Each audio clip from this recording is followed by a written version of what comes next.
কথায় আছে স্বপ্নবাজদের দমিয়ে রাখা যায় না। তার জ্বলন্ত প্রমাণ শরীয়তপুরের ভেদরগঞ্জ উপজেলার কার্তিকপুরের তরুণ উল্লাস পাল। শারীরিক প্রতিবন্ধকতা নিয়েও যে সফলতার চূড়ান্ত শিখরে পৌঁছানো যায় তা দেখিয়ে দিয়েছেন উল্লাস পাল। দুই হাত পা বাঁকা, সাধারণভাবে হাঁটা চলা করা তার পক্ষে অসম্ভব, কিন্তু হাল ছাড়েননি। পরিবার আর নিজের অদম্য মনোবল তাকে এগিয়ে নিয়েছে কাঙ্ক্ষিত সাফল্যে। একসময় ৪৩তম বিসিএসে শিক্ষা ক্যাডারে সুপারিশপ্রাপ্ত হয়ে যোগ দেন নড়িয়া সরকারি কলেজে, কিন্তু তার মূল লক্ষ্য ছিল প্রশাসন ক্যাডার। বাম হাতে লিখে বাবা মায়ের কাঁধে ভর করে শুরু করেছিলেন শিক্ষা জীবন। এরপর কার্তিকপুর উচ্চ বিদ্যালয় থেকে এসএসসি, ঢাকা নর্দার্ন কলেজ থেকে এইচএসসি, পরে ঢাকা বিশ্ববিদ্যালয়ের ব্যবস্থাপনা বিভাগ থেকে বিবিএ ও এমবিএ সম্পন্ন করেন। বিসিএসের দীর্ঘ প্রস্তুতির পথে একাধিকবার ব্যর্থতাও মেনে নিতে হয়েছে।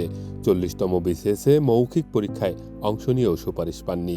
৪১তম বিসিএসে পান জুনিয়র ইনস্ট্রাক্টরের চাকরি। এরপর ৪৩তম বিসিএসে লেকচারার হলেও থেমে থাকেননি।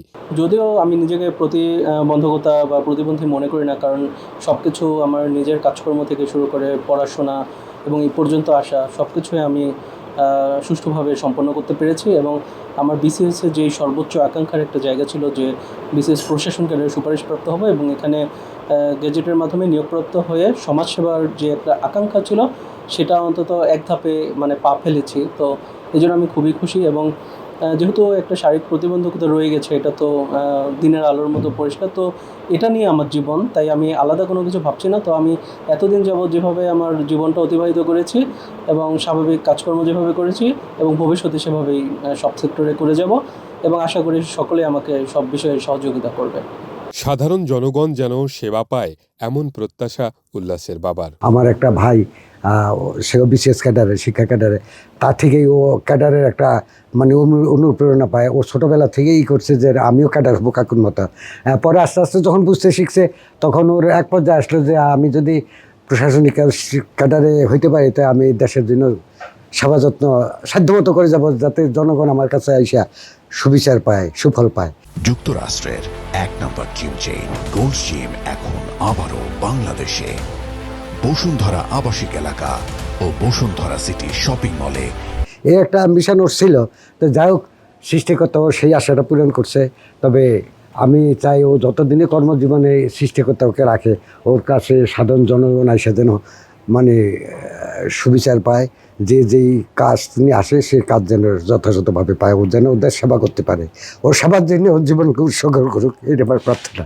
উল্লাস পালের এমন সাফল্যে খুশি তার শিক্ষকরাও। তার মেধাটা অন্যরকম ছিল। আমি ব্যক্তিগতভাবে প্রতিষ্ঠানে তার পড়াশোনার বিষয়টা দেখভাল করেছি এবং নার্সিং কলেজে তার বাসায় আমি তাকে নিয়মিত পড়াতাম। সে খুবই ভদ্র এবং মার্জিত, এবং তার জন্য আমরা বিদ্যালয় এবং এলাকাবাসী গর্বিত এবং আশা করি ওর কর্মজীবন আরও সুন্দর হোক, দেশের সেবায় নিজেকে সুন্দরভাবে নিয়োজিত করুক। উল্লাস পাল শুধু নিজে এলাকায় নয়, সে এখন একজন মডেলে পরিণত হয়েছেন তরুণদের কাছে, যাকে দেখে অনেক তরুণ সব প্রতিবন্ধকতা ঠেলে স্বপ্নের পথে এগিয়ে যাবে।